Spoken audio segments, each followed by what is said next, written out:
Good evening, everyone. Welcome to the Arundel County Human Relations Commission monthly meeting. My name is Roberto Veloso. I'm chair of the Anne Arundel County Human Relations Commission. The Human Relations Commission is part of the Anne Arundel County government. It was created for the purpose of promoting and enhancing the ability of all Anne Arundel County residents to pursue their lives free of discrimination. To accomplish this goal, the Human Relations Commission has been charged with the mandate to enforce Anne Arundel County's fair housing law and work towards the elimination of discrimination in Anne Arundel County. If you believe you have been a victim of discrimination in housing or wish to bring some other matter relating to discrimination in Anne Arundel County to the Commission's attention, please contact us using the contact information on the Human Relations Commission's webpage on the Anne Arundel County government website. Thank you, everyone, for joining us tonight. Our secretary, Mary Dodoni, Commissioner Dodoni, is not here tonight, so I'm going to go ahead and conduct a roll call here. And Commissioner Peterson. Present. Commissioner Gaskin. I think she's frozen. Yep, okay. Commissioner Arbula, can you hear us? Yes. Okay. Okay. The next item on the agenda is approval of minutes. Unfortunately, we do not have a quorum tonight. So at least not yet. So at this point, we are, Faye, can you hear us?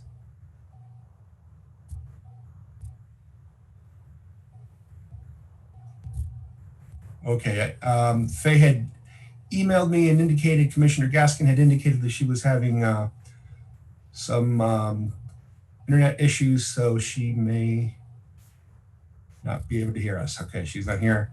Commissioner Dodoni is logging on right now.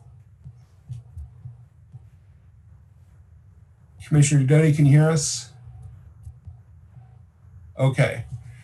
All right, so we still do not have a quorum. We have one, two. Can you hear us now, Faye? I can hear you. All right, great.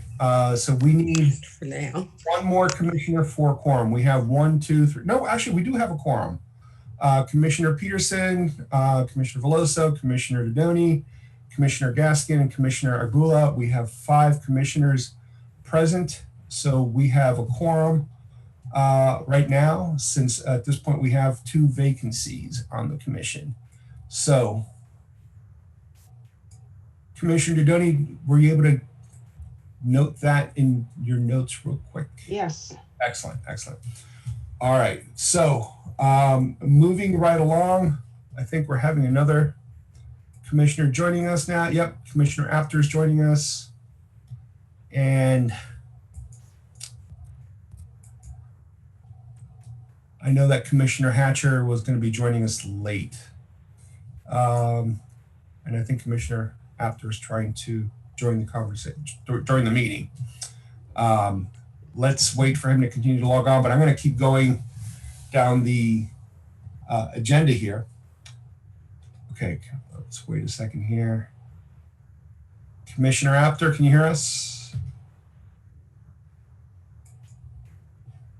Okay, we're going to keep going here. The first item on the agenda was to welcome our newest commissioner, Commissioner Lakeisha Hatcher, who again is supposed to be joining us, but she was running late this evening. So once she does join us, we'll just spend a few minutes welcoming her to the commission.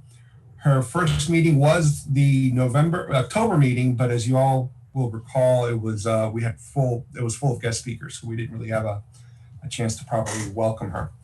But with that being said, Commissioner Apter, are you on?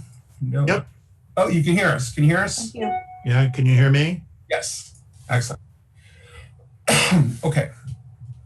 So the after welcoming, we can see you now too. Great. Let's see. After welcoming Commissioner Hatcher, the next item on the agenda was a discussion regarding the Human Relations Commission committee assignments and liaison assignments and leadership roles. So for that, I am going to, pardon me, I'm going to go ahead and start up a PowerPoint presentation to try to keep everybody engaged in tonight. So bear with me 1 second while I share my screen.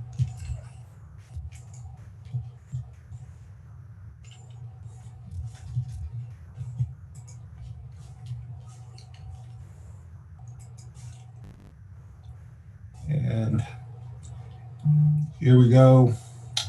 Let's start with, all right. So it's been about a year now since we were reformed. We were reformed last November. We had our first meeting in December.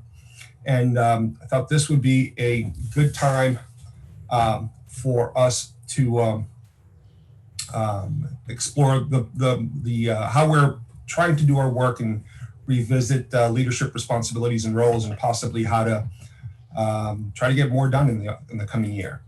So the first leadership issue we should discuss is the issue of chair and vice chair. Until the county executive decides he wants to appoint someone else as chair, it looks like I'm going to continue to be doing this job. But under our bylaws, the commission may also appoint a vice chair by a majority vote, who shall serve at the discretion of the commission and perform the duties of the chair in the absence of the chair. One of the things I would like for us to do, since our old vice chair, Commissioner Georgia, having a mental cramp here. Sherrod. Thank you. Georgia Sherrod is no longer on the commission since she moved out of the county. We should select a new vice chair. I am going to put up the floor. We don't necessarily need to vote tonight, but I would like to have us vote no later than the December meeting. And I don't know if at this point in time we could open up the floor and have an opportunity for folks to nominate potential individuals to serve as vice chair, if anybody wants to volunteer to be vice chair. I would like to nominate Eugene Peterson. Okay. Anyone else? Okay. We have a quorum now. We could certainly vote on the matter right now, or we could wait until December. We're missing from our meeting this evening. Let me see here. I think we're missing. Dr. Syed and Tony Strong Pratt are not with us. Yes, we're missing 2 commissioners. Can I have a sense from the commission whether this is something we'd like to vote on tonight, or wait until the December meeting? If I could speak up now, I think that it would only be fair, especially since, we have a new commissioner who really hasn't been part of the operation. And I think it would to get off with a good foot, I would respectfully suggest that we put it up to December. I would agree with that. Faye, did you want to say something? No, I was going to say I agree as well. Okay. All right. So unless anyone, I don't think we necessarily need to take a vote on this issue to put it off till December. But what I'll do is send out an email to the entire board, reminding everyone that at the December meeting, we're going to take a vote on a couple of leadership positions, one of them being vice chair. The other position we need to discuss, we've been very ably served by our secretary, Commissioner Donnoni. I have no problem, pardon me, go back here. I have no problem at all continuing to have Commissioner Donnoni serve as secretary, but I would like to give her the opportunity to step off that responsibility if she so chooses, or if anyone else is motivated to serve in that capacity. It's a very important role, not only, and it's a lot just helping prepare the minutes and agendas. It's under the bylaws, the secretary has an important role to play with respect to making sure that we're complying with the Open Meetings Act and maintaining certain paper records, which we hold on to for the sake of continuity of the commission. So, Mary, do you have an opinion? Would you be willing to serve for another term? For another I year? would be willing to serve, and I would also be willing to step aside so somebody else may have the opportunity. Okay.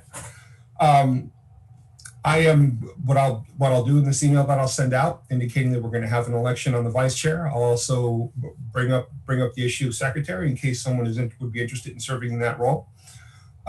Mary, thank you for your willingness to do it again, and we'll just go ahead and take a vote on that at our next month's meeting. Anybody have any questions or concerns with that approach? Everybody okay with that? Yep.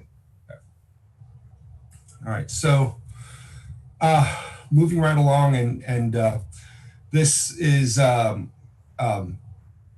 wish we had everybody on board tonight, but one of the other things that we need to do is that we need an Open Meetings Act liaison.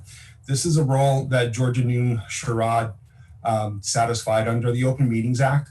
We're required to have we're required to designate a member of the commission to receive training on the requirements of the Open Meeting Act. And what this entails is essentially going to the website of the Maryland Attorney General and taking some online training. And the whole idea is to have someone from the commission who's taking this training to try to ensure that all of our meetings are in compliance with the Open Meetings Act. That's, again, I will put out a call for volunteers in the email that I send out addressing the issue of voting for vice chair and secretary, and we can try to see if we can get somebody who will step forward to agree to do that. Is anybody interested? Anybody have any questions about that role? Anybody want to discuss anything related to this particular position on the commission?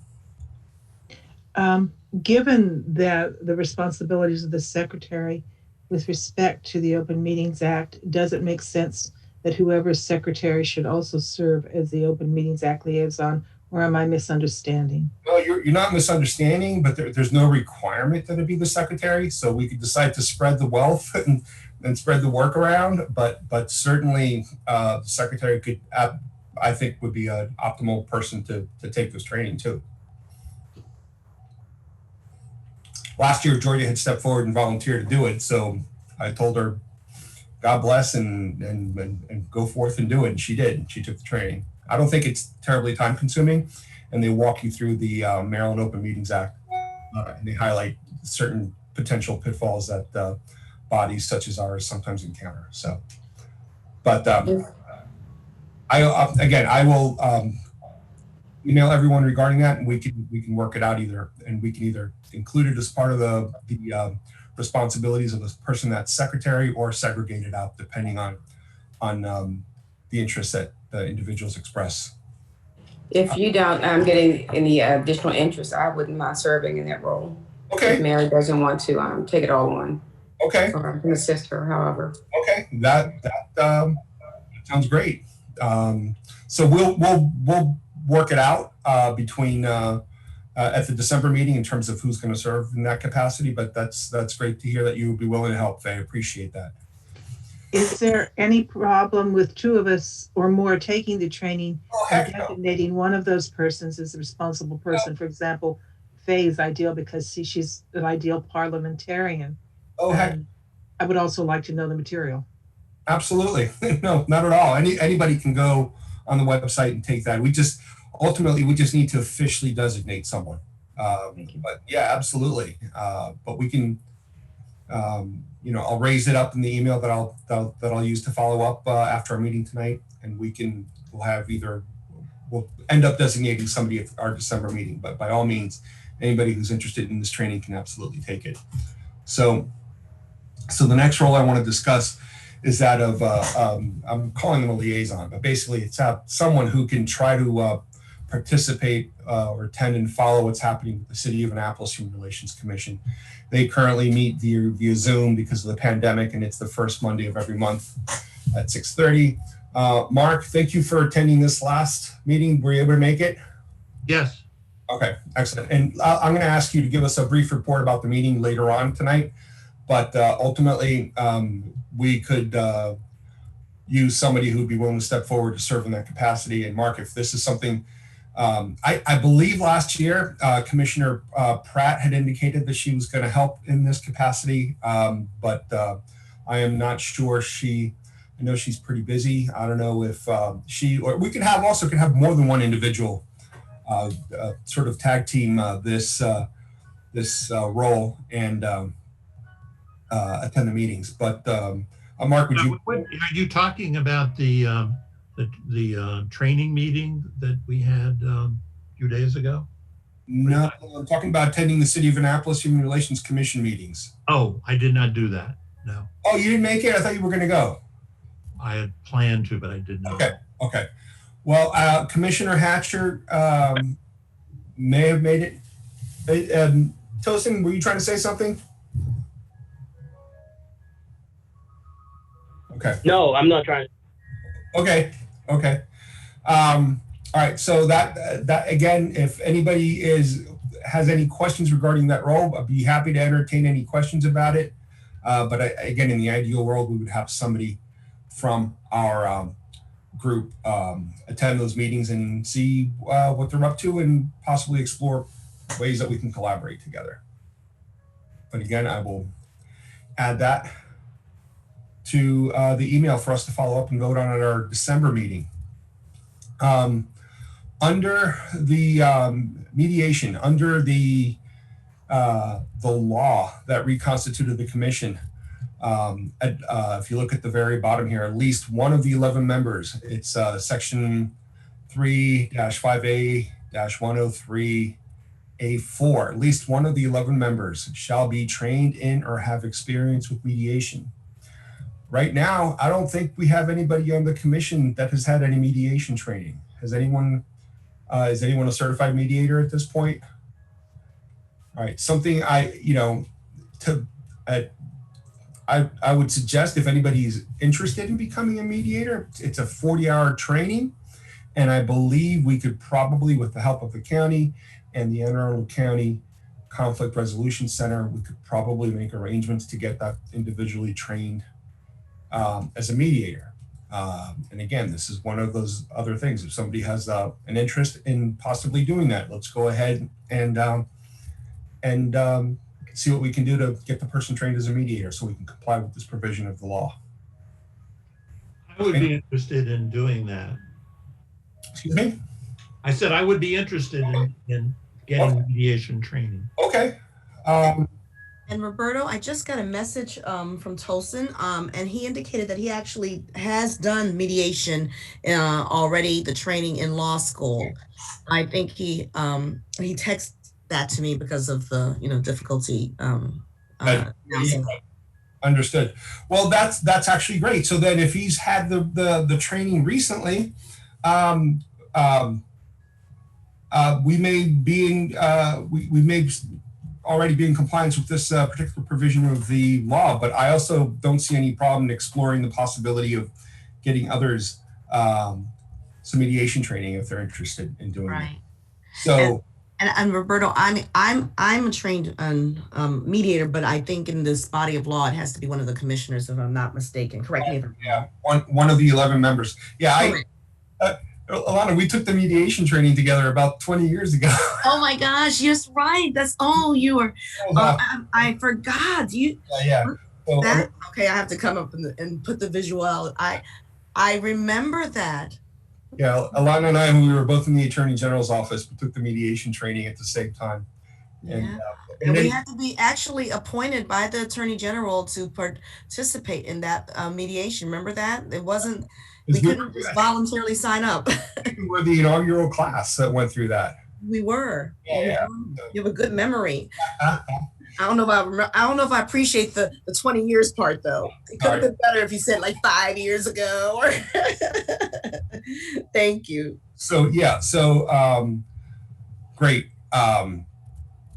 So Mark, I'm gonna talk to Alana after the meeting, and possibly check in with the folks in the county executive's office, see if we can, and Georgia Nunsharad, check with her and see if we can get you some training, but it looks like if Tosin recently had the training, we may be in compliance with this provision of the act. So great. Thank you, Tosin, for texting Alana. And let us know when you get home so we can add you via your computer and you can join us that way. All right. Student Commissioner. I just actually got an update from Kaylee at the beginning of our meeting. We're going to be getting a student commissioner. It's a matter of having the individual who is an Anne Arundel County public school student be formally appointed by the county executive and approved by the county council, and that may be happening at our December meeting, hopefully. So moving forward, one of the things I'm going to, in my follow-up email, I'm going to ask for a volunteer, someone who would be willing to work with this student and kind of serve as a mentor and kind of work with them, fill them in on the work that we're doing, and possibly help integrate them as much as possible in terms of the work that we're trying to do, reaching out to the community and trying to meet our mission here. So, but again, I will include that in our in my follow-up email, looking to see if somebody would be willing to step forward to serve as a mentor with the new student, which again should be appointed in December. Roberta, may I ask a question, just in case anyone on the commission is asked this regarding the student commissioner? And I think I heard you indicate that or suggest the answer, but I just wanted clarification with regards to that. This is Alana speaking. It's with the student commissioner, whoever the appointee, can community college students apply, or must they be high school students? Was there any type of clarification regarding that? Under the law, it specifies a high school student. Okay, I didn't know. So that's why I appreciate that clarification. Roberto? Yes, go ahead, Eugene. The school board has a student commission member who has full voting rights. Is there anything in the law that talks about what role this student plays? Because that's an important consideration. Yeah, they're a non-voting member. Under the law, they're a non-voting member. Right. Thank you. Yep. Thank you for both answers, Roberto. And Eugene, this individual, the student, is as a member of, I believe it's CRASC. Yes. Yeah, I can't recall the acronym, but that's how they determine who the voting member of the school board is. Yes, exactly. So, yeah, I believe it's the individual that's tasked with working on diversity issues that's going to be joining us. So it's somebody that has an interest in the work that we do. But it's under the law, they're a non-voting member. Thank you. Mm-hmm. Certainly. All right, moving right along. So, the organizational structure that we voted on and approved last year was one of trying to divide and conquer the very ambitious agenda, which we had by setting up committees and or liaisons and tackling various issues. And we broke it down. I went back and I was looking at our minutes, and we had it broken down into various issues such as governance, communications, training and continuing education. We had a hate bias committee, youth and schools committee, homelessness issues, housing committee, law enforcement, health department committee, community outreach, City of Annapolis Liaison, Dallas PACE Award committee. And we could certainly decide to proceed the same way. I however, want to discuss with you the possibility of exploring if we can improve our effectiveness. Last year we were trying to comply with our legislative mandate and respond to the community concerns that we were hearing about. And if you all will recall, there was a massive outcry from the community in response to the Maryland State Police report that had been recently issued right before we were reconstituted, finding that Anne Arundel County had the highest number of hate crimes and bias incidents in the entire state. And so that focused our initial energies in December and January and February of last year on trying to do something about that, to respond to the community's concerns. And our response was a good one, which is we ended up having that great event at the community college and we were going to do some follow-up, and we did some follow-up with respect to engaging the community in dialogue. And then the pandemic hit. But in any case, in hindsight, and it's really hard to judge because the pandemic has been such an unexpected turn of events that has really had a huge impact on us. But sometimes I think that we spread ourselves too thin, and we got a little bit unfocused. And on top of that, we had some membership changes. You'll recall I had to leave the commission for a while because of a conflict of interest. And now we've lost Commissioner Sherrod, and we've lost Commissioner Mohan Grover. So all these changes and the fact that we're trying to do so much in the community, I thought we should have a discussion regarding, could we restructure the way we do our work? And instead of having committees, might it make more sense to focus in 2021 of trying to accomplish a few strategic goals that'll help further the legislative mandate that we have? And just as a reminder, that mandate is twofold. Number one is to enforce Anne Arundel County's fair housing law, and the second mandate is very broad, and that's to work towards the elimination of discrimination in the county. And that's a whole lot of responsibility that we have as an all-volunteer commission.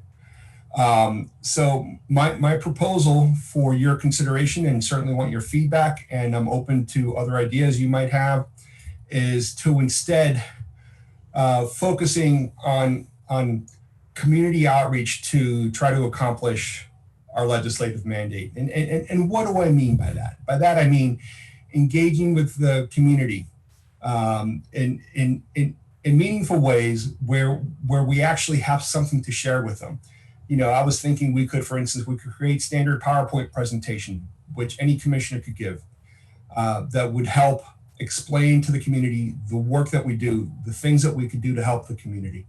To assist with that, we've taken the first step already. We have a brochure, a general brochure regarding what it is that we do, which is ready. And let's take a formal vote on that a little later on in the meeting about getting it up on our website.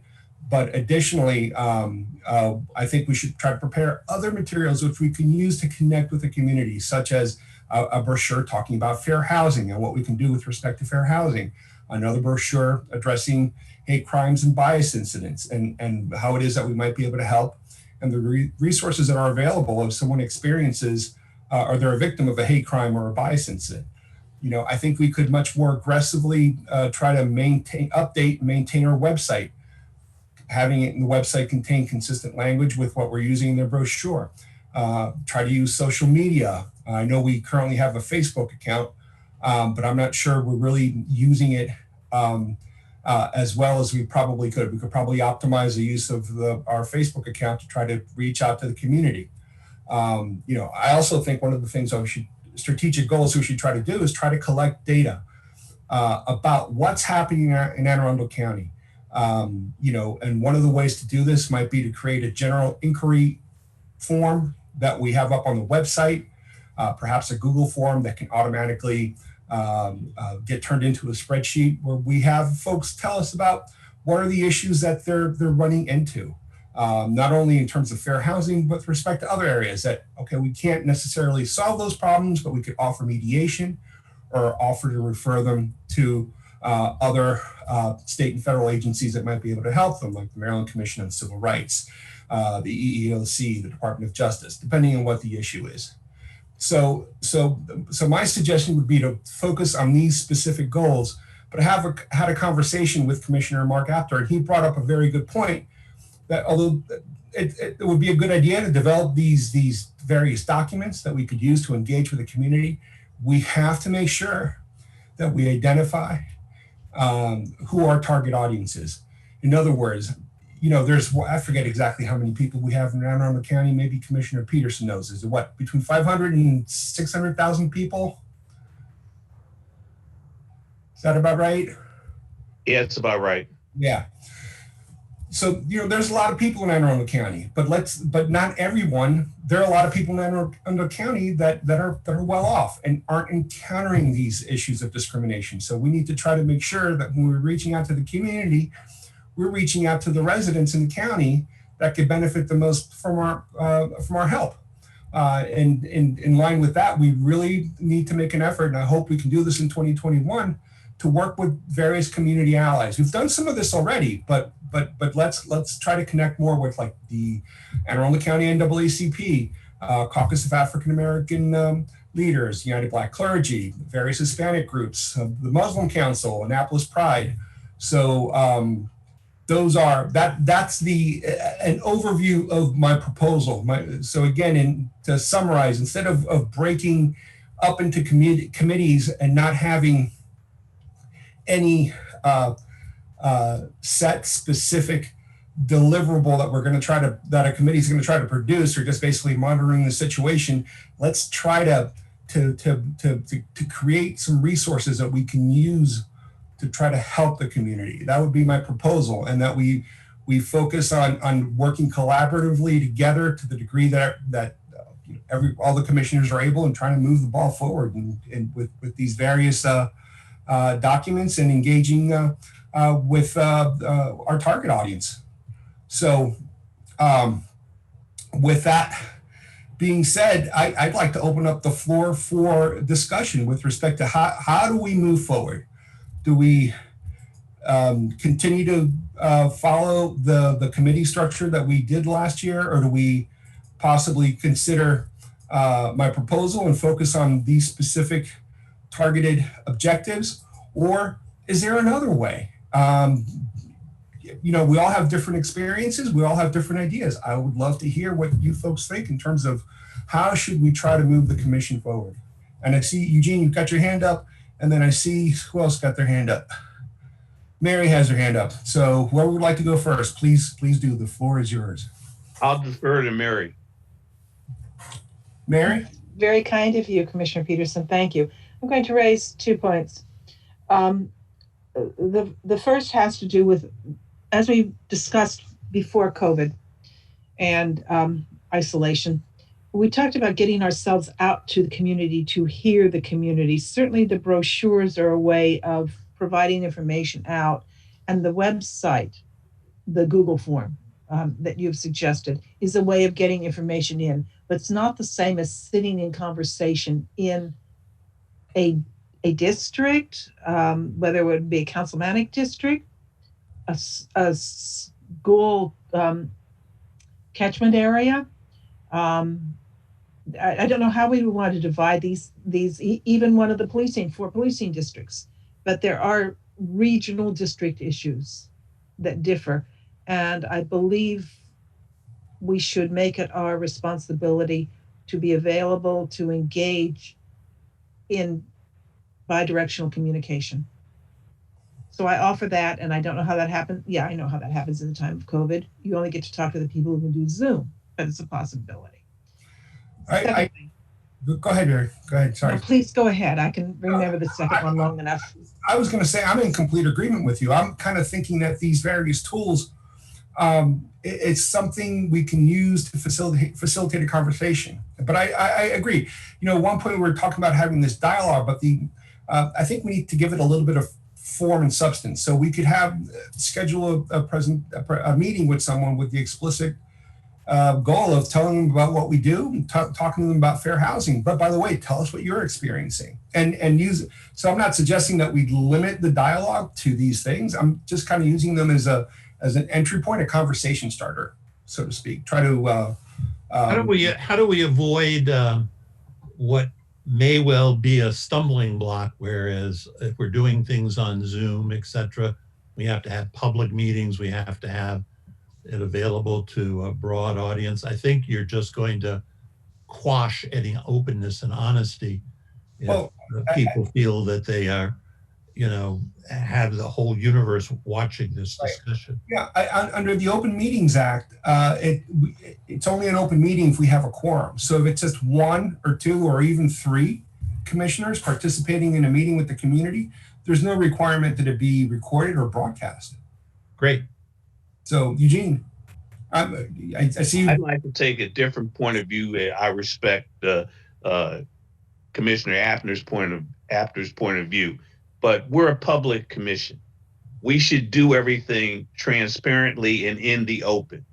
And so I would favor, as Mary was talking about during this COVID time, figuring out how to do what the Caucus of African American Leaders does very effectively with Facebook discussion series, maybe that we do, and we would have panel discussions with different segments of the community, and you could have them in the way that the county is broken up, because you've got the western part of the county, southern part of the county, central part of the county, and we could identify those broad communities.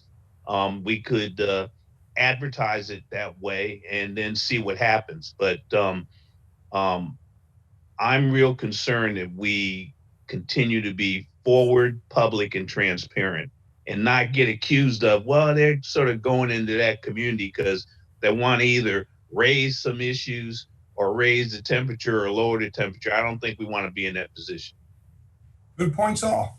Mary, I know you were not done talking before I interrupted you. Forgive me. Thank you for the discussion.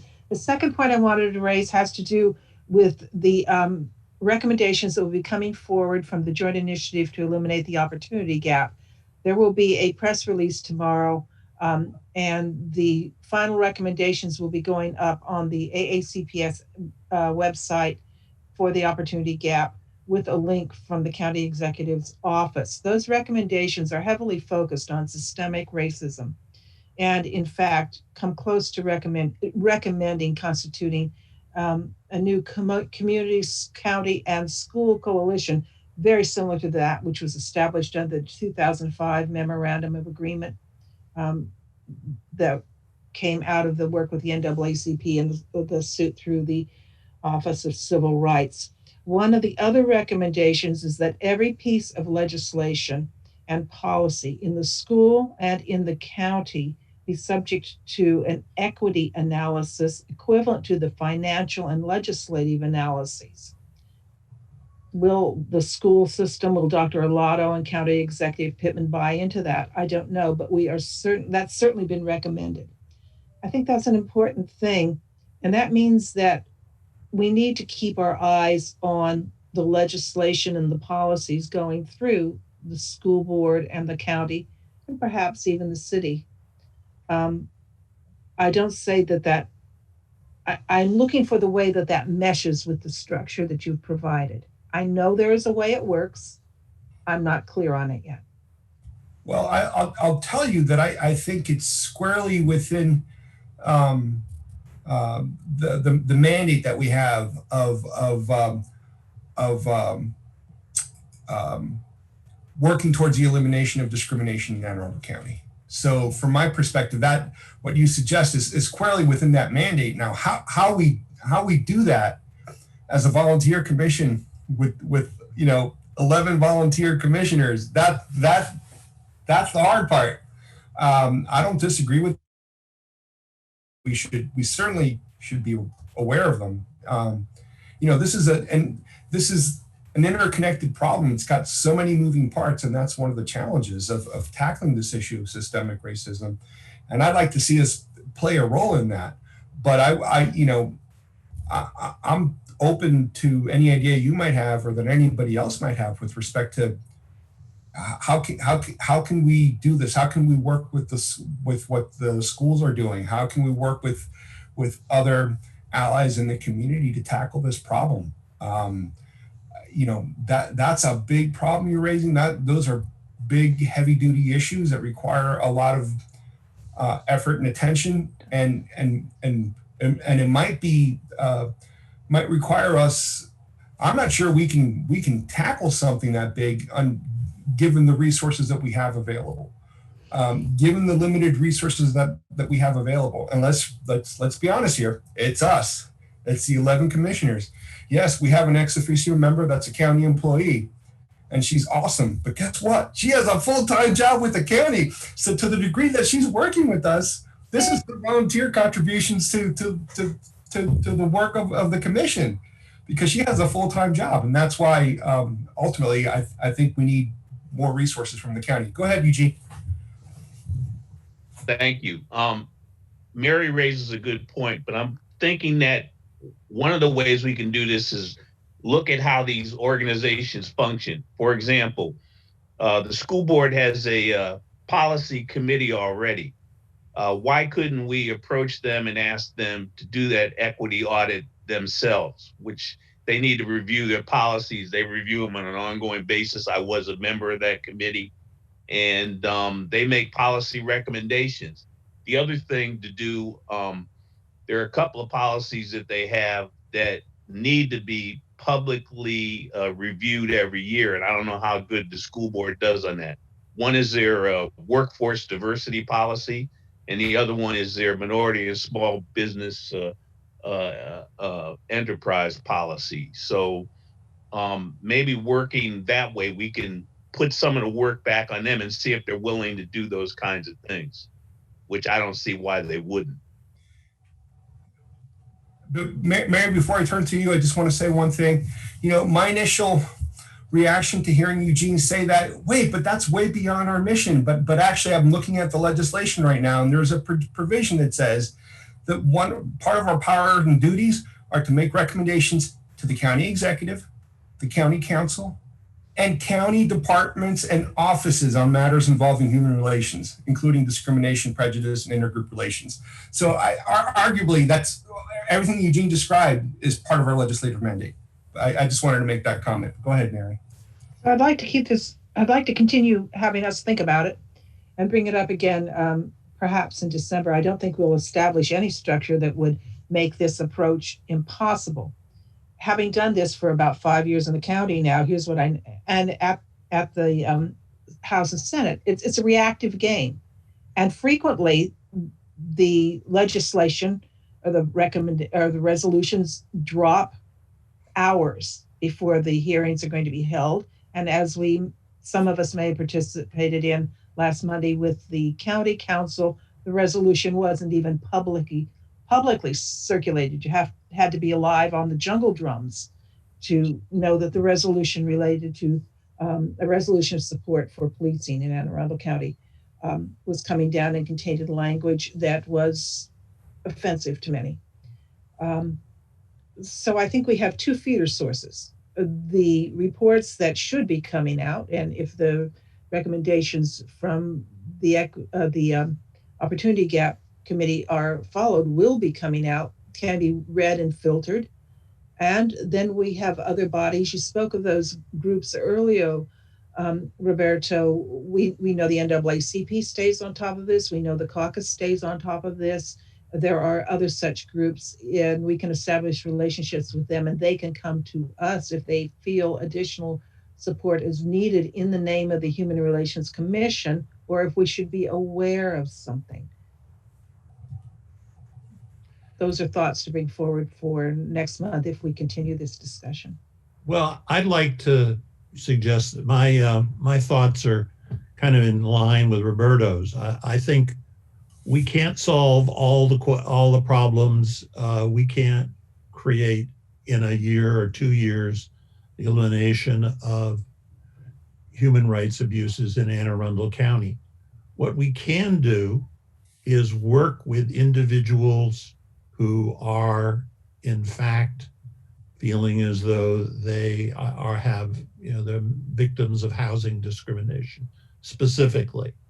We haven't done that yet, and we need to get out there and see if we can find individuals that we can represent and help and work specifically to do that. We aren't, we don't need to be a policy-making organization following every bit of legislative initiatives that are coming down the pike at the city level, the county level, etc. I think we ought to focus on helping individuals bring their concerns to the courts or to administrative judges or whatever. That's my synopsis. Building on what Mark said, the power that we have is to enforce the fair housing law for the county. Unfortunately, it is actually very, very difficult to win a fair housing case, especially if it's being brought by an individual tenant or an individual that's trying to buy a home and they believe they're being discriminated against. It's a hard case to prove. I think to a certain degree, when you hear about fair housing settlements, it's usually because it's involved an organization or a governmental body that's been doing testing out in the community, where they're sending an African-American couple and a white couple to apply for renting an apartment from the same landlord.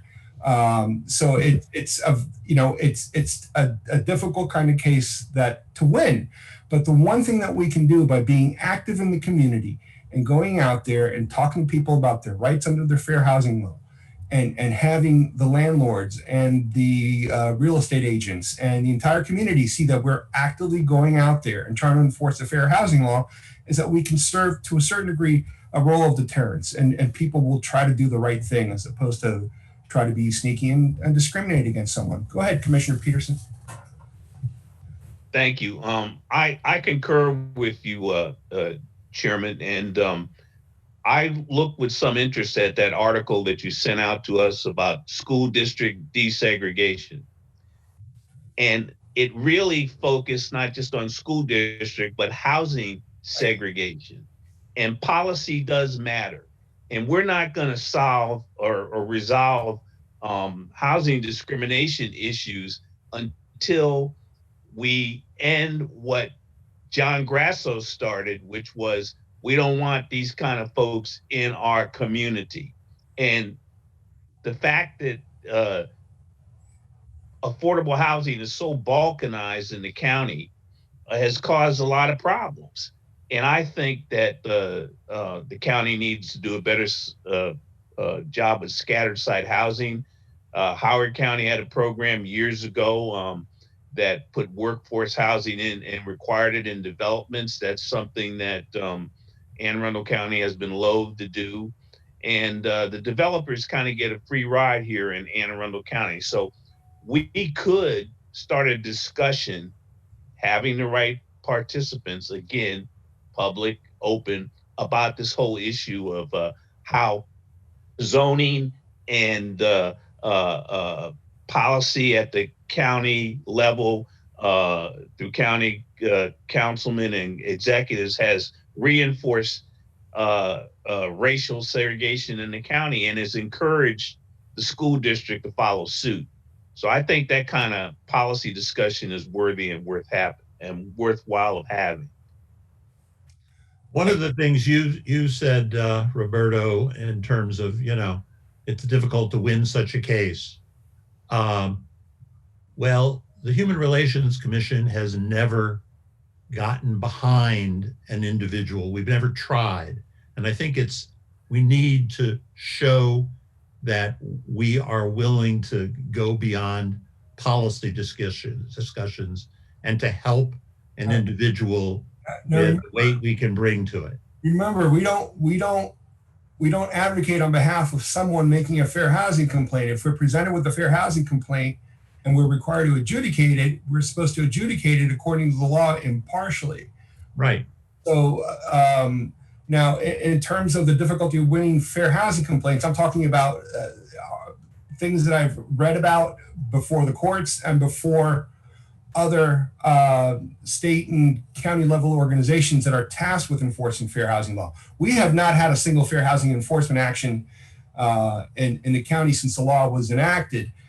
We have received a few complaints, but none of them came anywhere near close to making a prima facie case of fair housing discrimination. Alana, if there's anything you want to contribute to that, because I know you get the complaints and you try to help people out, but if I recall correctly, I don't think you've ever been presented with any a prima facie case of fair housing discrimination. Actually, you are correct, and I was I was texting you that very thought. We were in sync, reading each other's minds. I didn't send the text. You called that. I was typing it, so not to disturb the good flow of the discussion here. But we receive inquiries. I call them general inquiries from the community, but none of the general inquiries have risen to the level of the jurisdiction and authority of the Human Relations Commission as relates to housing discrimination.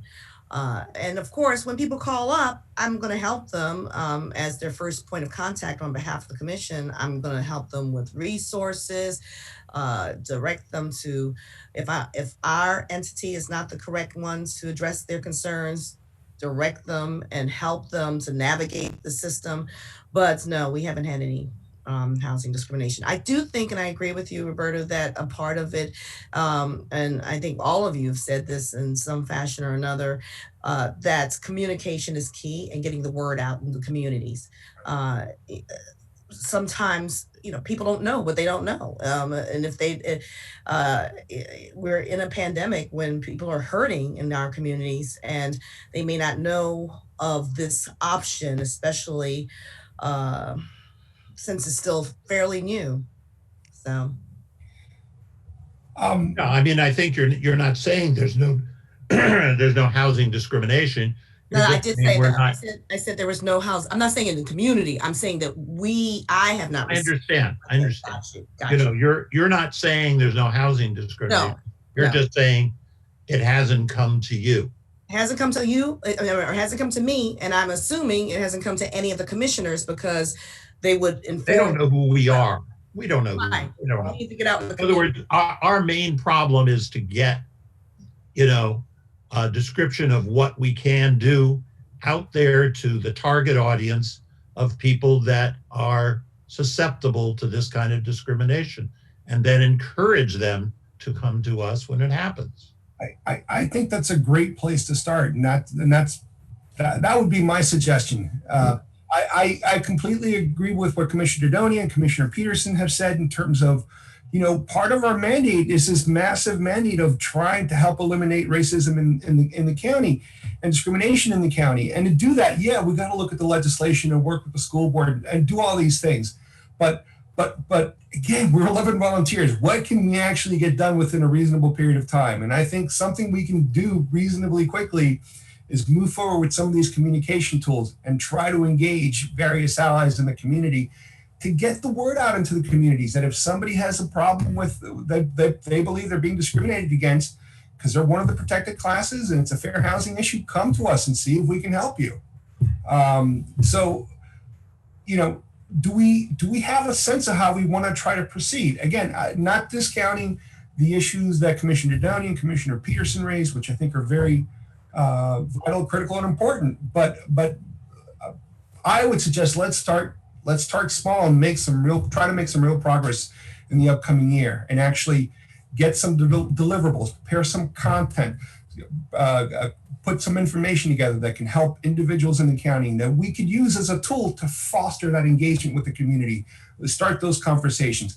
Let's find out about what problems is the community experiencing. Maybe there's not a lot of fair housing problems in the county, but maybe there's a lot of employment discrimination happening in the county. I don't know, but go ahead, Lakeisha, I see you raising your hand. Hi, everyone. Sorry I was late. One of my questions I wanted to ask to the group is, in the past, how did the committee reach out and speak to the fellow neighbors of the community? Like, how did we normally reach out and kind of spread the word? Is there something something that's already in place, or will we kind of be creating something from ground up? How do we normally just do our little outreach and reach out to folks? Well, the prior commission, the last commission that was in place, created by executive order, they had a brochure. They had one in English and Spanish. I don't know if it ever got finalized. Did it ever get finalized, Alana? I know they worked on it for a long time. Alana, are you there? She might have stepped away. I'm not even sure the brochure was finalized, but they generally, and again, I'm making this statement based on my prior experience serving on the commission back from 2010 2010 to 2011, I think it was. And from my interactions with the former chair, Mike Dye, when they would hear about a problem in the community, they would go out to the community. When they would hear about an incident at a football game, high school football game parking lot, they would go out and engage with the community and try to see where it was that we could help. Alana, did you catch that? Yes, I did catch that. And they sorry about that. Yeah. And they did do that as well, so But it's gonna be hard in these circumstances with as has been noted with COVID and social distancing. Faye, did you want to say? Yeah, I was going to say, I think what you're talking about, Roberto, is being more proactive than reactive. So not waiting for something to happen and having someone reach out to us, but for us to like market ourselves a little better, to let people know exactly who we are, what it is that we can do to assist, and then be more proactive about trying to get information, scheduling those listening sessions and those types of things to find exactly what is going on and where it's going on. Because as you all said earlier, the county is very diverse, and what's happening in Western Anne Arundel County may not be the same problems as in Southern Anne Arundel County. But I think we just need to have a public relations bliss and just, market ourselves better and be more proactive. So how do we want to try to move forward? I would suggest with you that we move forward the way that we've been describing. Certainly, let's keep an eye out on what's happening with legislation, with the various entities in the county that are enacting not only legislation, but policies that have an impact on what happens with discrimination issues in the county and racism in the county. But I suggest to you that I think we might actually be able to do this, get these brochures together, get these PowerPoint presentations together, and use these as a way to engage the various communities and our various allies and partners that we have in the community. Do you all want to think about it and make a decision at our December meeting? Do we want to make a decision today in terms of how do we move forward? I think we should move forward today, take a vote on printing your very good brochure, getting 500 copies or whatever. The problem, of course, is that there isn't any way to distribute it other than mail, except if we get it to churches and where other groups where they do in fact meet, and get it distributed initially that way, as well as having it electronically available on our website. Then that, of course, will be part of our recommendation in our annual report, requesting some money so we could print up the brochure, because right now we don't have any money to even do that. But the first step is let's have something we could print up. Alana can't, Xerox, it's a threefold. She can't just kind of take it to the printer in the I like how you always like to volunteer me. I don't have that capacity literally I don't in my office, my physical office and for the county. I would have to go to the main office and see if I can get somebody to assist me with that. And I don't have, as Roberto said, the budget. And unfortunately, unlike my predecessor, Ms. Yavola, I don't even have an assistant. So I don't mind doing it physically. If you all want to help, I don't mind to help too. But I've done the brochures and do the little, folding, and that's not a problem. But we just don't have the resources. And I literally just have a little desktop computer, not the big volume, the bigger printouts, copiers to print out a high volume of copies. I do have the ability to place it, as Roberto and Mark, on the brochure, both the English and Spanish version. Roberto and I and Mary as well. We have that work relationship with the website development team for the county, and we can certainly get it on the Human Relations Boards and Commissions website so that people have access electronically to our website. They can see it in that fashion as well, both in Spanish. Eventually, we're going to get past the pandemic, and Yes. and this brochure, we can use it. Ultimately, we can print it, or the next commissioners, they'll have something to work off of. But this is a tool that right now I think we could we could distribute, even sending it if we send an email somewhere, send a PDF of the brochure. Maybe a church that we send it to wants to print out a few copies and leave it in their church because they're still having some services. We could do that. And Roberto, also just tapping off of what you're saying, sending it to the IUTA, the Center of Help, sending it to the Caucus of African American Leaders, the NAACP, Connect the Dots. There's so many different nonprofit and community organizations that we can also send, and they can distribute it to their mail list electronically in this social distancing time. So I just think right now we have to be creative and think outside the box, other than the traditional fold because we really don't have the budget and the that capacity in my physical work office I don't have. So, but again, this moves us in the right direction, and so I would suggest that we should consider voting on it today, and let's start to take some substantive action so that when we get to the end of 2021, we have a long list of accomplishments and a long list of things that we produced to try to connect with the community. And hopefully we'll also have a list of all these various meetings we've had with different community groups and different groups of leaders in the county. Anybody have any questions? I want to also suggest, I have to go and look at the Facebook page, but really utilizing that as well. I mean, you spoke of the PowerPoint presentation.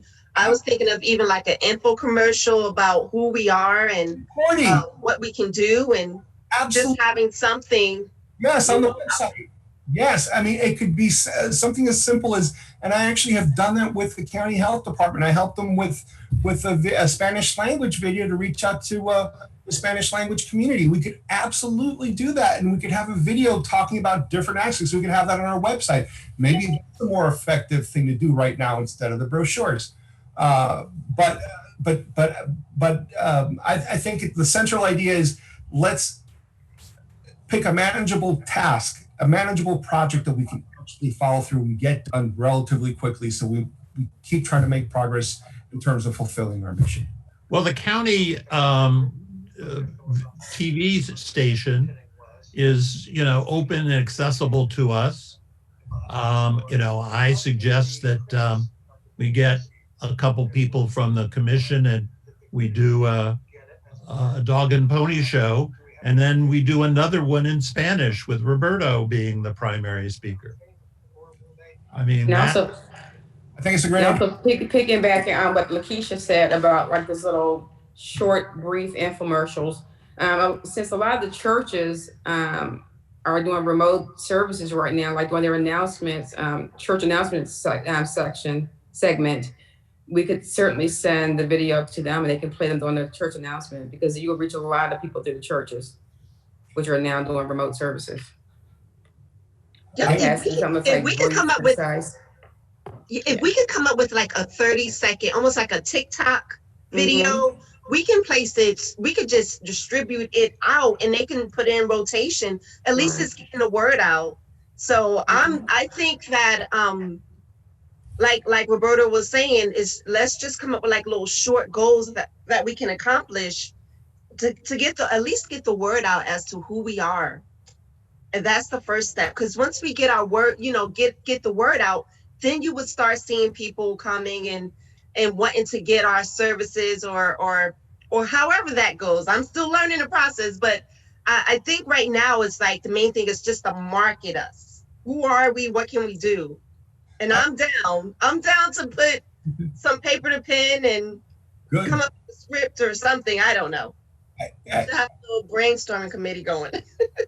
I think we should absolutely do that. I think we should develop these brochures. Let's take the brochure that we have now. Let's get it up on the website. And then maybe the next thing we focus on, let's put together a video together. Even if we're doing it on an iPhone, and just get it up on the website as a way to communicate with the community and let them know that we're here and what it is that we could do to help. And I can reach out, Roberto, and all the commissioners to Arundel TV and see how they can help, just as Mark suggested as well. I don't have a problem doing that, and try to see if we can coordinate something. Maybe they can help in videotaping that so that it can look a little bit Although, maybe some of the iPhones do look professional, but just taking a markup on that suggestion. But again, it's the time of the pandemic. Everybody knows everybody's working from home. So, I mean, the important thing is let's get the message out there. And Who? famously, kind of Do I hear someone talking? No? Okay. I thought somebody else was talking. How do we want to move? Do we want to take a vote to proceed with, set the committee process that we used last year, set that aside and focus on this idea of pursuing these strategic short-term goals where we can actually produce some content that we could use to communicate with the community? Who do we want to take a vote on that approach, or I don't think anybody wants to continue the approach that we've used last year, because that was to a certain degree disappointing in terms of what we were able to accomplish. Anybody? Okay, all in favor of moving? Go ahead, Mary. I move that we set aside the committee structure from last year, establish a small set of manageable goals over the next 2 months, and address ourselves to accomplishing deliverables associated with each of those goals. I further move that the first goal and first deliverable will be to complete the brochure in Spanish and English and see that it is hosted electronically on county resources and distributed electronically to groups that we identify. I would only make one. No. Go ahead, Mark. Okay. I'd only make one suggestion to Mary's statement, her proposal, is that we make it 1 month, that we start, we're ready to go January 1st. We don't go 2 months, go 1 month. I second Mark's amendment that we make this decision at our December meeting. What are I accept the friendly amendments. I second the motion. all in favor? Aye. All right. So the motion passes. We'll go ahead and at our December meeting, we'll come up with a list of projects that we're going to tackle. Obviously, we can amend it as circumstances require, but let's focus on actually get some things done. And I commit to you. Well, actually, I think before we do, I commit to you that we're going to get that brochure up on the website. Everybody, I believe, was in favor of the brochure as drafted that we circulated. Mary, do you think we need to take a formal vote on using the brochure? I don't think we do. I would turn that over to Faye. I would be happy to annotate it as a consensus decision. Faye, what do you think? I think consensus is perfectly fine with the brochure. Okay. All right, so we'll get the brochure up on the county website. I commit to you to do what it takes to get it translated into Spanish, so we can get it up in Spanish also. Listen, I really need help. I need help with the. I need someone who would be willing to interact with the county website folks. They're very nice. They're very easy to deal with. What am I talking about? I'm talking about sending them a couple of emails saying, hey, can you get this up on our webpage? Can you get our minutes up on our webpage? Can you get our agenda up on our webpage? Just even having someone who could take over, basically be the point of communication between. So, Roberto, so if I can interject, it's Alana speaking. I've volunteered and have done that, and if there is another commissioner who wants to take on that ownership, that would be great. Traditionally, it's been either you and or I or Georgia before, and on occasion, Mary, I think you've actually communicated with them as well. But if you want, I don't have a problem with, as long as you guys, someone on the commission submits and communicates to me what they want up on it. I mean, just send it. If you don't want to do it directly to them, you can still continue to communicate with me, or you can take ownership, one of the commissioners themselves, whichever your preference is.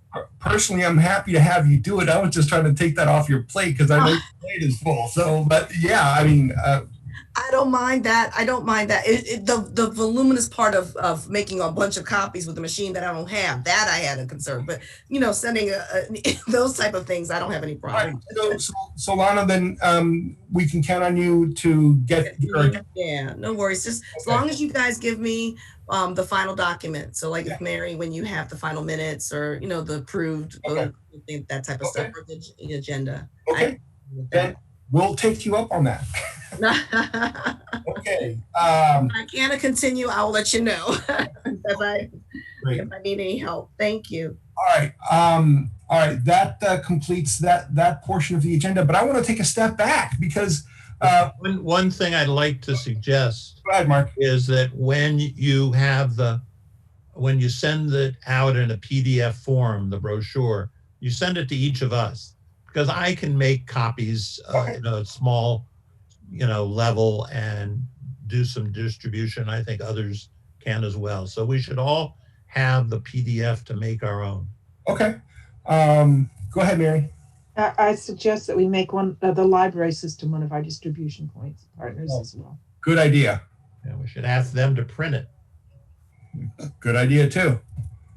I can request that the library, from our Healthy Dialogues, Roberto, I have no problem asking the library if they would not mind having on their website the PDF or the version of the brochures in both English and Spanish.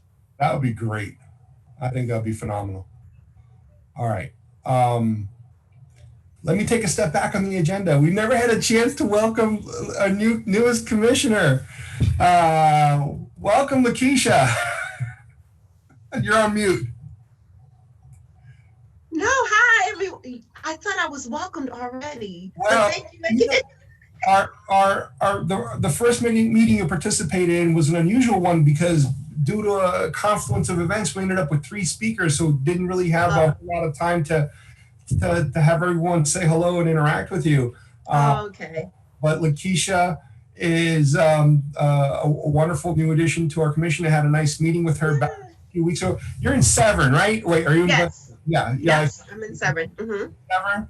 And it was a county council member. Was it Lacey? Pickard.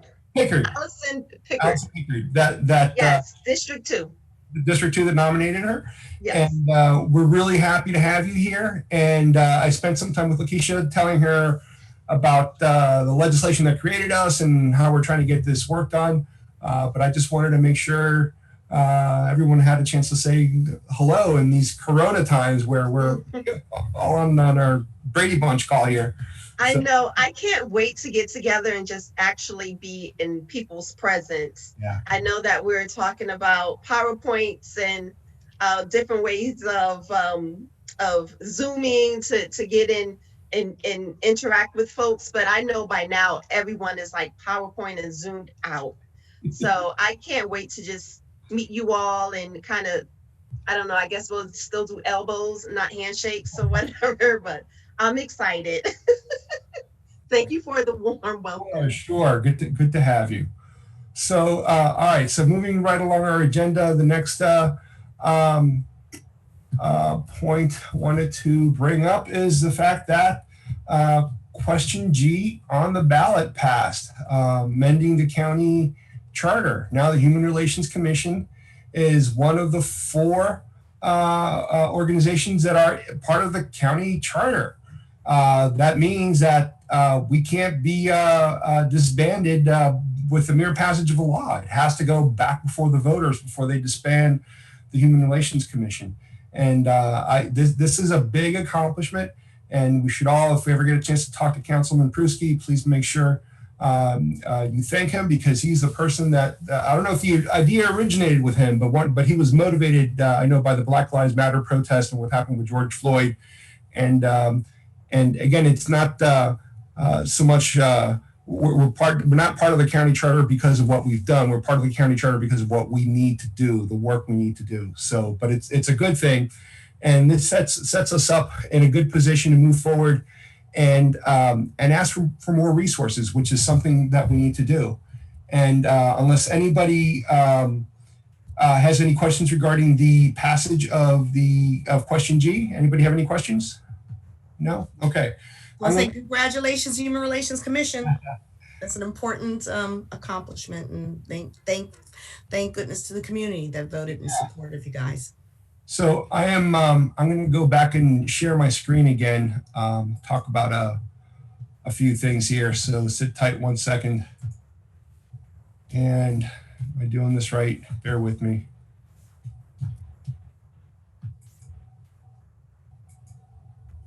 All right, here we go.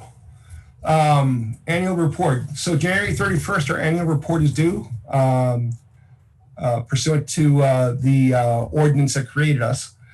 And so this question G issue is a good segue into our proposed recommendations, because one of the big proposed recommendations that I believe we should make, and we need to take a vote on this, and I don't think anybody would disagree with the first recommendation, and that's to request that the county go ahead and set aside some funding to pay for some staff to help us accomplish our legislative mandate. And specifically to one full-time hire, maybe we'll even go as far as asking for a full-time hire and an administrative assistant. I'm not sure we'll get it, but we can certainly ask for it. But along those lines, I've reached out with the help of Alana to the Montgomery County, I believe they call it, what is it, the Civil Rights Commission that they call it out there, Alana? Do I have that right? I believe so. It's Montgomery County Civil Rights Commission. It's the equivalent of the Anne Arundel County Human Relations Commission. And she's also reached out to MARA, the Maryland Association of Human Rights Associations, and trying to see if we can get some information that might help us with respect to our recommendations in terms of a job description for creating a position along the lines of an executive director, somebody who would work full-time to help us do the work that we need to do to try to make, not only to enforce the fair housing law, but also to do what we can to eliminate discrimination in Anne Arundel County. So that's, again, one of the proposed recommendations. I think I've mentioned it to you a couple of weeks ago. At some point, we're going to need to vote on that. And what I'd like to do is see if we can vote on these proposals at our December meeting. But I want to use our meeting tonight as an opportunity to have a dialogue and obtain feedback regarding these things. Does anybody have any points or comments they might want to make with respect to the issue of requesting funding to staff a permanent employee to act as executive director or something in that capacity in our annual report? Anybody want to, any comments, thoughts, concerns? Yeah, Roberto, it's Eugene. I think that in addition to an executive director, administrative staff, we also need someone to do outreach in the community. So I'm really looking at maybe 3 positions. Okay. And I think, and I don't know about the other commissions, but I would imagine they also have some function like that in order to do some of the things that we can't do as volunteers or don't have as much ability to do.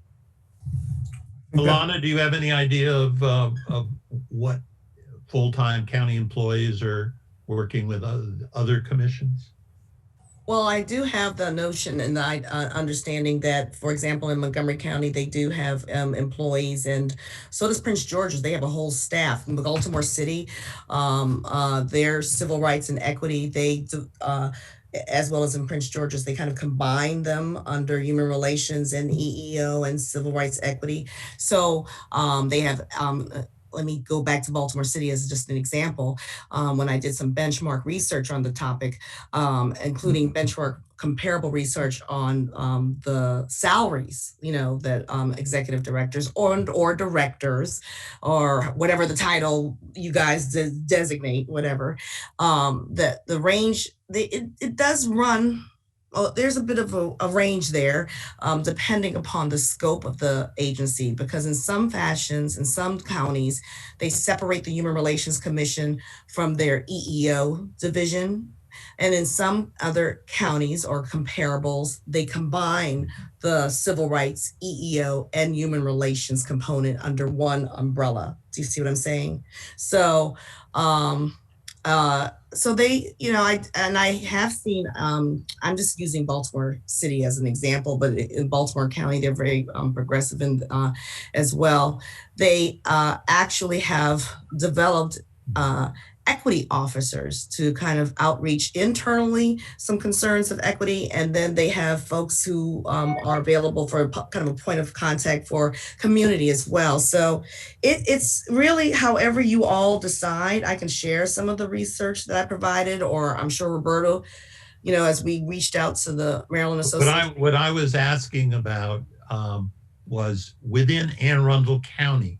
Oh, you didn't. Any of these are there any standing commissions that have staff? Yes. Ethics Commission, yes. I'm just using that as the prime example that came straight up to my mind. I mean, Montgomery County is, much richer than we are. If we're going to be realistic, we have to look at comparables within our county. There are comparables, although quite frankly, sometimes just the reason why we looked out is because that was something that the county executive's office asked for me to do as far as comparables with other counties. So that's why I did that. But as relates to your question now that you've clarified, yes, there are comparables within the county, that being the one that comes to the forefront of my mind is the Ethics Commission. I think the other one might be What does the Ethics Commission have? They have a full-time lawyer who came out and spoke to us last time, and he has an administrative assistant. Right. Remember that was Michael Batsaris, and also Gina Sperbo, who is his administrative assistant. Correct. I think the Board of Appeals also has full-time staff, don't they, Alana? I think. Did I put you on? Okay, yeah, I thought I put you on mute. Yes, I think so too as well. So. Yeah. But I think that's a really good point, Mark. At a bare minimum, maybe we want to recommend funding along the same lines as the Ethics Commission. Yeah, I mean, I think we'll get our hands slapped if we, go to the richest county and say we wanted what they've got. I agree that you have to compare apples to apples versus apples to oranges, right? In the comparable, but that was a part of the deliverable that was requested for me to at least kind of give some information to the county executive leadership team as far as what other jurisdictions are doing. And but yeah, we do have a comparable within Anne Arundel County. So hopefully once you guys do your report and approve the one and get that all established, then that could be a part of your recommended action to the leadership in January. Commissioner Peterson. Speak to us. Thank you. I'd just like to add that I think what we're doing in the report is we're making recommendations. And I don't think we need to confine ourselves to what is. We need to talk about what would be sufficient for what we need. And then it's up to the county appropriators to decide what they're going to give us. But I don't think you need to confine yourself to some structure. There's a reason why the Ethics Commission has its structure. There should be a reason why we have ours. Commissioner Peterson, I would just add that I was advised by somebody in the county executive's office that we should provide job descriptions and recommended salaries. That's what they told me to do. So right, and I think that makes sense. So we should flesh it out and ask for things that would allow us to accomplish our mission. And if they decide, whoa, that's really out of line, they'll let us know. Oh, they won't hesitate. Go ahead, Commissioner Downey. Thank you. This assumes that our role remains the same. We know that civilian review boards are a hot topic. We know we have a new chief of police. One of the questions she was asked was about civilian review boards. So as we prepare the report and the request for staff, I wonder if we could put a caveat in about if the responsibilities are expanded, e.g. civilian review board involvement, we would expect commensurate staffing and funding. Absolutely. I think that goes without saying that if our duties and responsibilities are expanded, we would need different resources. So yeah, absolutely.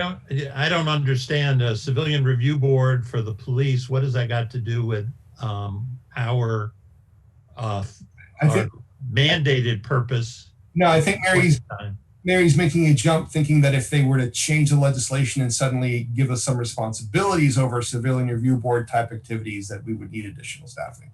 I see. But that hasn't happened. So, all right. And the last time I heard, the county executive was not very enthusiastic about a civilian. No, he actually did come up with a civilian review board proposal, which was presented by to the community, and the community was supposed to give, or certain leaders in the community were supposed to give feedback, and that's kind of on hold pending what happens with the hiring of a new police chief, which I think hopefully will be finalized. I think it's December 7th when she goes before the county council, and they're looking to get a resolution in support of her hiring. But Commissioner, after that's still on the table in terms of whether to go down that approach. And I believe the new police chief has said she's in favor of civilian. Yeah, I saw something in the paper where she said that. Yeah. But I also heard him speaking. Correct. Maybe 2 months ago, where he said correct. no. You're correct, Commissioner. That was on one of our meetings posted on our website, Roberto. I think you were not there at that time. In September, he changed his mind. He had another meeting and flipped positions in September. So, yeah. Moving right along with respect to other recommendations besides funding, we're talking about police. So let me share again. So if you all will recall, I recently sent you folks an email with some of here we go. Hold on one second. Here we go. Some of the things that that I was kicking around that I had talked to Commissioner Peterson about and want to get some input. And that's regardless of what happened, as you may or may not know, the General Assembly has expressed a lot of interest in significantly rewriting or possibly even completely abolishing the law enforcement Bill of Rights, which is one of the biggest legal impediments to individual counties and individual jurisdictions implementing policing reforms and police reforms. And but one of the things that, at least in the discussion that I had with Commissioner Peterson, and I definitely want to get some input from you folks, is whether we want to try to move, regardless of what happens with the General Assembly, whether we want to recommend to the county that they actually take some steps to reform policing practices in the county. And a model that was suggested was enacting legislation similar to what was enacted in Baltimore County. I've previously sent you a copy of the Baltimore County legislation and a press release from the Baltimore County Executive's Office describing the reforms that were implemented. I don't know if you remember the details of the particular reforms that were recommended, but they include such things as criminalizing chokeholds, implementing additional training regarding de-escalation. I believe in implementing a requirement that if one police officer sees another police officer using excessive force, they have a duty to act, and some other reforms of that nature. Now, initially, my thought was that this was something that we could have a good discussion about after meeting with the interim police chief and talking about the progress that the police department believes they have made with respect to the recommendations that we made over the summer after the Black Lives Matter protests and the George Floyd murder.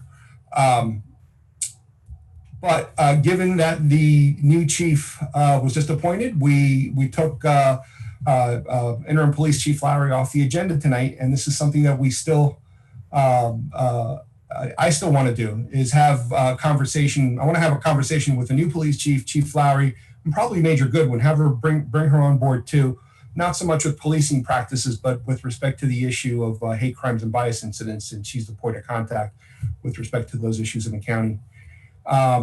So two things. Number one, does anybody want to have a discussion regarding this idea of proposing that the county enact a law similar to what was just enacted in Baltimore County. Number one, and number two, in terms of meeting with the new police chief, I think you'll all be interested in meeting with her. The question is, do we want to try to invite her to our December 17th meeting, or possibly schedule a special meeting to meet with her before that? Anybody want to weigh in? I'd suggest that we have a special meeting to meet with her before, because if we're going to actually get through what we plan to do in January, we need to have a working meeting in December. I agree with you. Anybody else have any sentiments on the matter? No. Yeah, I do. I concur with everything you're saying. I think it would put the incoming chief in an impossible position if we start taking positions before we give her a chance to outline what her vision for policing is to us in Anne Arundel County, which, from being on the review panel, I can tell you I think we'll be pleased with. But I think that still we should also not allow the council not to do what they've done in Baltimore County, which is actually be proactive. They're not waiting on the state legislature, who knows what they're going to do. And I think that something as simple as basically saying it is illegal to have chokeholds in Anne Arundel County is not asking too much. And I also believe that some of the other requirements would be make it a more honest situation and get away from what several police officials in Anne Arundel County has said, past and present, that sometimes what's awful is lawful. I would like to see what's awful not be lawful anymore, as much as we can do that and protect the public and the police officers. So that's my take on it. Okay. Is there anybody opposed to having a special meeting with the police chief prior to our December 17th meeting? I just have a question, Roberto, and this is the practical question. What date are you thinking about as a commission? And I'm going to put the date out there as a tentative date. Obviously, we would need to get the confirmation with Arundel TV as far as their availability, but it seems that Thursdays work better for them. So I can put a proffer here today. I'm looking at my calendar, December 10th. Does that look Thursday, December 10th to the commissioners as a possible date before the 17th?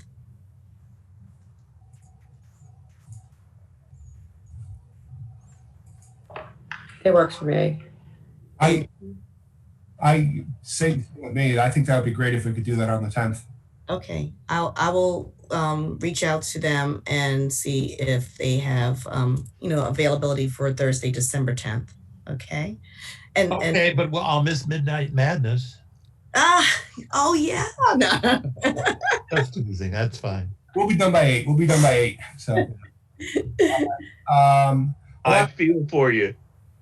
that'd be great if you could check and let me know. And I will. If that date's going to work out, I'll go ahead and suggest it to Chief Lowry, who at this point is still my point of contact with the new chief. Right. And just for clarification for the record, because I just want to make sure that we're accurate, and I know that Mary Dodoni is going to keep me accurate as Madam Secretary here. In Montgomery County, it's the Office of Human Rights, not Civil Rights, the Office of Human Rights. That was bothering me, so I had to research it. Thank you. Thank you. So, all right, so we'll go ahead and try to bring the new police chief in on December the 10th. If that's an issue, we'll find another date that works. So that takes care of that matter. But with respect to the issue of the Baltimore County policing reforms, does anybody other than Commissioner Peterson have an opinion? Did anybody have a chance to look at the documents I sent out a couple of weeks ago regarding that? Anybody have a strong position with respect to the policing reforms we should make? Mary, you want to start? Sure, why not? I just want to observe that our incoming chief of police has enacted a number of policing reforms in her last position, and she put her basis in the 21st century policing recommendations. So I would like to have the opportunity to engage deeply with her on the reforms that she anticipates using here and has found worked for her in Hyattsville, which is of course smaller compared to what's happened in Baltimore. Um, Okay. Knowing that those are different, we're different jurisdictions. Certainly, Baltimore has its own issues, but I'd like to hear her speak to that before we. I want to be better informed before I say yes. Let's do exactly what Baltimore did. Okay. Anybody else have any thoughts or comments they want to make with respect to this issue? Okay. All right. I am going, before we meet with the police chief, I'm going to resend everybody the documents I sent with respect to the Baltimore County legislation enacted. And also I'm going to resend the update that was provided by interim police chief Lowry, again, so we can all be informed when we have this conversation with the new police chief, and hopefully that'll happen on December 10th. Moving down the agenda here, in terms of we're talking about the annual report, proposed recommendations. We're going to obviously reserve judgment until after we talk to the police chief with respect to what kind of recommendations we want to make. But my general sense is that we do want to make some recommendations, at least the recommendations, follow up on the recommendations that we made over the summer. But moving along, the other things that we had discussed, and I believe there will be general consensus for, is to make a recommendation with respect to adopting a workforce diversity policy and a minority, women, and small business set-asides policy similar to what the Anne Arundel County public schools have in place. I see Commissioner Peterson with his hand up, which is the perfect person to talk about these issues. Great. Before I get into that, I just want to make sure that we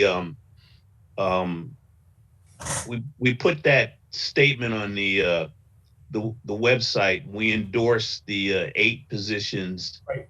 I think to be consistent, we have to get the chief's positions on those, and I think we should stick with our positions. And if they become legislative initiatives, that's a whole nother issue. But that would be my opinion. In terms of the 2 policies that we have, I don't think the county has a minority and small business enterprise policy. The school district does. It's been a very effective policy, especially in the area of construction, not so much in some other areas, but they have made great progress in terms of leveling the field and getting minority participation in the building of school buildings and other facilities. The workforce diversity policy basically ensures that each year the school board has to hear from the Human Resources Department in terms of what their goals were in terms of diversifying the workforce, what they did, and what were the results. And I don't think that Anne Arundel County has anything like that either.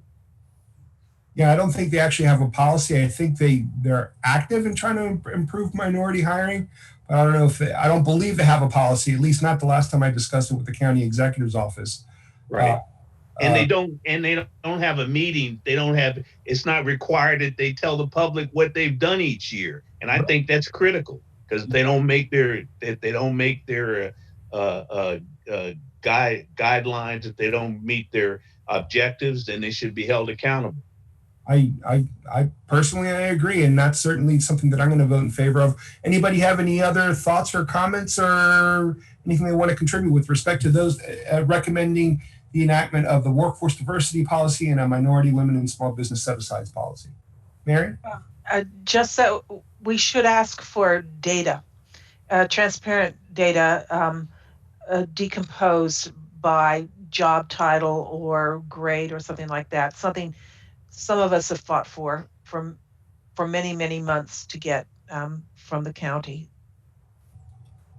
as part of the reporting out. So you can find tremendous hiring of minority personnel, and they're all hired into the lowest pay grades. Mm. Go ahead, Eugene.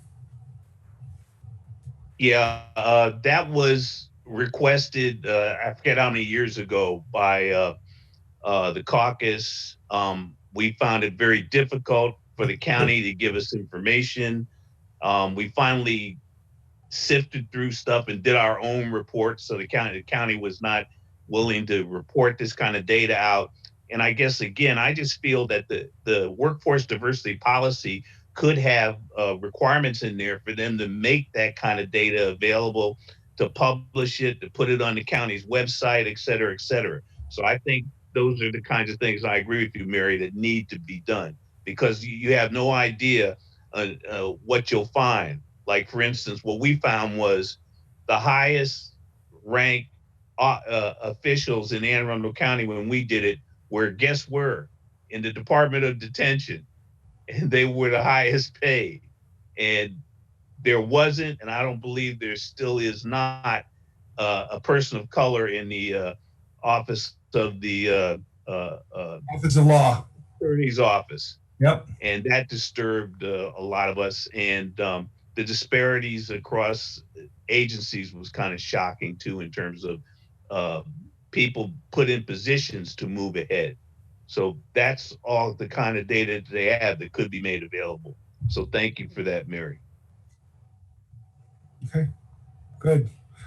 All right, I'm gonna, again, those are, at this point, especially based on the discussion that we're having, these are recommendations that I am going to insert into the draft report, and I'm counting on you folks to provide me with input and make sure I'm not missing any important provision that we should include as part of that recommendation.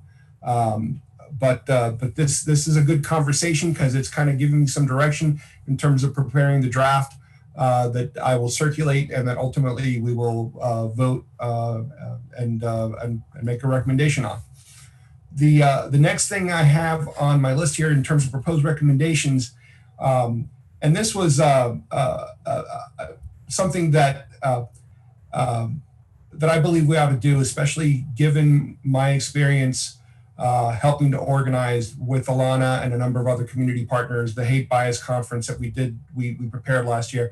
You know, this issue of, you know, the county is still the second, the county with the second most number of hate crimes and bias incidents reported in the state of Maryland. Part of the reason that number is so high is because our police force is doing a good job in terms of taking these reports seriously. But it's a real issue. We can't ignore it, and we need to focus on it.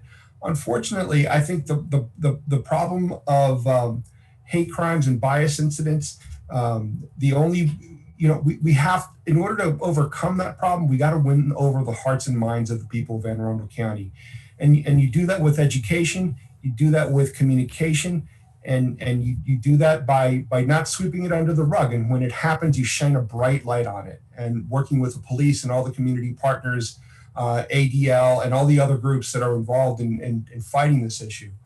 But it's a big enough problem that I believe that it deserves more attention than we can provide as a commission. So one of the recommendations I would like to make and insert in the report, and I hope I can convince the other commissioners to agree to it, is that we recommend that we do something similar to what Montgomery County has done. And that's, they've created a committee against hate violence, and they've done it via executive order.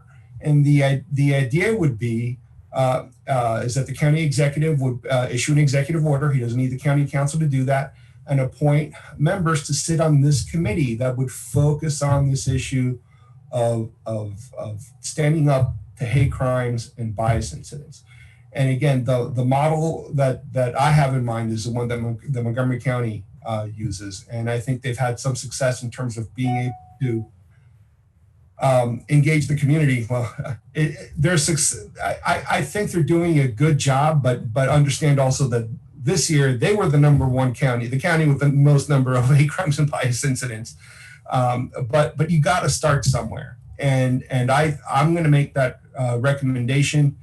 I hope I can write it in such a way that I can get the support of the commission for that recommendation. but I just want to take a few moments to have a discussion about that. Anybody have any thoughts or comments with respect to that recommendation that I would like to insert in the report? All right, everybody's in favor. Right. Okay, good. All right, the next recommendation that I have here that I wanted to have a discussion about is something that we talked about last year, a racial attitude survey. This is something that the community has been asking for, and various leaders in the community are still think that the county should take the lead and or at least help fund a racial attitude survey. The last time I had a conversation with the county executive regarding this, he indicated he was open to it, but he just hadn't seen, no one had articulated a compelling case for him as to why we should do it and what we would be able to do with this particular data. So I want to put it out there to the commission and see, what do you folks think? Even if we can convince, before we can convince the county executive that this is something that the county should be spending money on, if we do commission some sort of a racial attitude survey, what would we do with this data? And I just want to have a discussion about this. What do you folks think? Mary, go ahead. I've felt the pressure to do this as well. We need a better case. It's almost like putting in a research proposal. We need to know what information we want out of it. What is the null hypothesis? What is the alternate hypothesis? What kind of statistics are we looking for? And as you said, what are we going to do with them? I don't have any of those answers yet. I felt the pressure. I don't have the answers. Well, I feel that there is a lot of sub rosa opinion amongst the community and amongst leaders in the community that we don't really have a problem, that, you know, the racists out there are little outliers here and there, and that there isn't really an overriding problem. A decent poll that would be able to get the opinions of minorities as well as the general public would be in the $10,000 to $15,000 range. And I think that we need that kind of information to be able to show the distinction between white, Black, Latino, Asian opinions on this issue in the county to make progress. Yeah, I don't have a problem making the recommendation, but I still have concerns articulating the case just based on what you just mentioned, Mark. And I think we need to make a more compelling argument. I don't disagree with you. I'm just not sure the county executive is going to be convinced by that. Mary, you had your hand up. Sure. So as I listen to Commissioner After speak, I begin to imagine questions like, do you believe racism, on a scale of 1 to 5, do you believe racism is a problem in Anne Arundel County? How many incidents of racism have you personally experienced within the last year within Anne Arundel County? Mark, am I beginning to understand your approach a little bit better? Sure. Well, I don't know if that's my approach, but that's a good approach. And you will find, I think, that there will be a dramatic disparity between the answers of, you know, whites, Blacks, Asians, etc., as well as income levels. So it's not a question of fill out whether or not you're a racist, but fill out your experience of racism in Anne Arundel County and whether or not you believe racism is a problem in Anne Arundel County. Right. Am I getting closer? Thank you. Yeah. Commissioner Peterson. Thank you. The recent election taught us something, which is we shouldn't assume anything. I was struck by an article in the New York Times that looked at the brown community, as some people call it, the Latino or the Latinx community. And what they found was kind of interesting. In Texas along the Rio Grande Valley, they have people that are, we would call Latino, who mark the boxes on the census as Hispanic, but see themselves as red-blooded, all-American whites. So the issue, I think, is, how complex, what are we going to do with this data when we get it?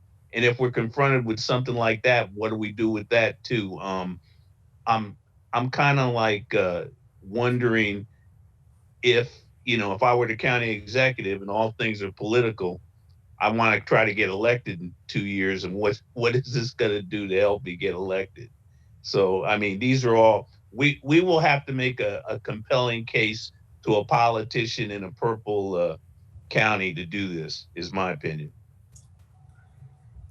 I guess I'm going to suggest that as a way forward that for the time being, let me take a crack at drafting a recommendation. I'm going to circulate it, and perhaps collectively we can make a compelling case. Whether we decide to include it or not, we could include it, and knowing full well that it's unlikely to be accepted, but nevertheless, I think this is something that we still want to explore, because I think there's value there. I'm just not so sure we have the expertise on the commission to really help us articulate a case for this. But I'm not personally, I'm not ready to let it go as an idea. So that would, if everybody's. Well, I mean, I know people that are polling experts. I know people that are, in the weeds in the civil rights arena. And, I think that you should take a crack at it, and we should run it by Do you have Professor Nataf's email, Mark? Please. Pardon me? You got Professor Nataf's email? I don't know, Professor who? Nataf. Oh, Nataf. Yeah. Nataf. Yeah. Yeah. Aren't you on his advisory board or? Right. Yeah, I am. Yeah. Also, this year, didn't they have a few questions on the survey that they submitted with respect to race? Yeah, they did, and that was, partially as my recommendations. But the point is that you don't get any decent breakout with the kind of, and he will be the first to tell you, with the size of the sampling and the limitations of getting minorities in a decent number, his results don't break out well at all. Did the results come out yet, Mark? Do you happen to know? Yeah, they came out and they're available. You know what? They're on his website. Okay. Could you? Well, I'm going to go look, but do me a favor, if you happen to run into them, or if you have a copy, shoot me a link. Okay. I'd have to just go look for the link. I don't have it. Okay. I mean, I read it online on my computer. I didn't print it out. I didn't download it. All right. So, if I can't find it, I'll come reach out to you, see if you can help me find it. Yeah, but, sure. Yeah, and if I find it, I will go ahead and circulate it. But okay. I'll tell you, it's not going to help, because it just reflects white. It reflects who was polled, and the percentage of minorities that were polled was insignificant. Okay. Well, I'll circulate it for the sake of curiosity, even though. Fine. Oh, that's fine. Full well, it may not help our strengthen our case for it, but that's fine. That is the last recommendation that I had written down. But do you folks have other ideas, other thoughts in terms of things we might want to be recommending in our annual report?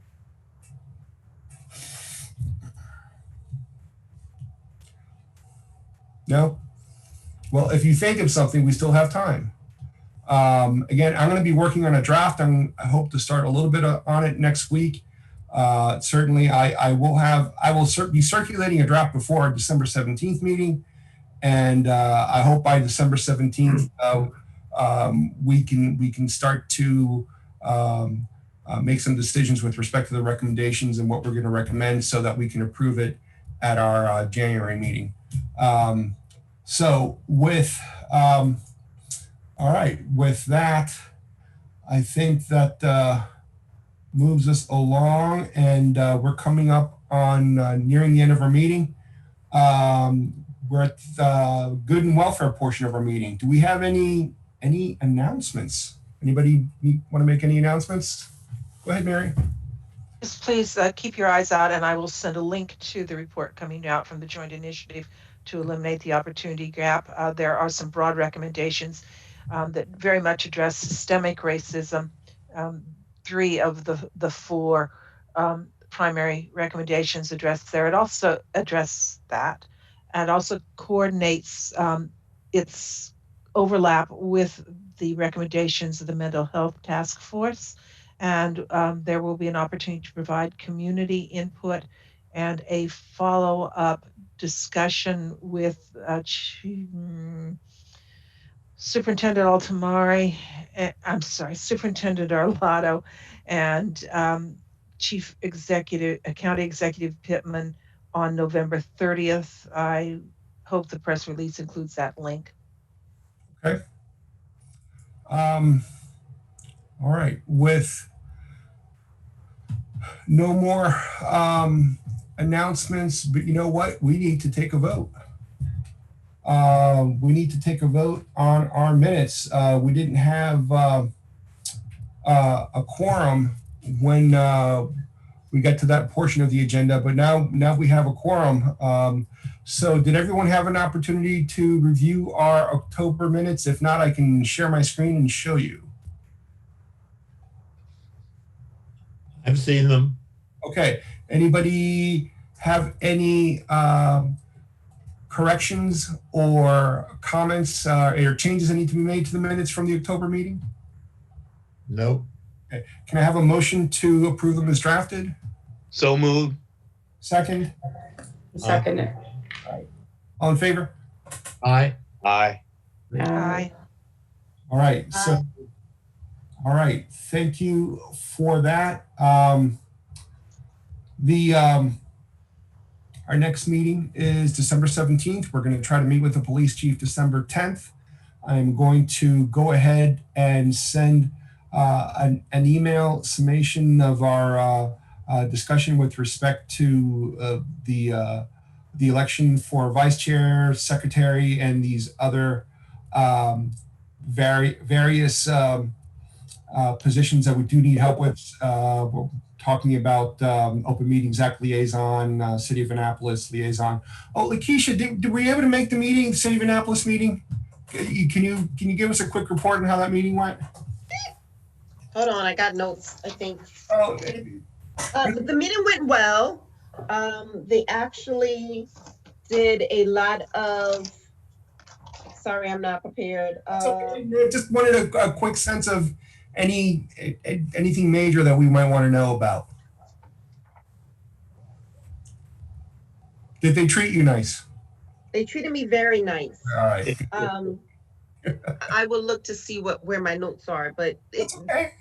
That's okay. If there was, it was a very informative meeting. okay.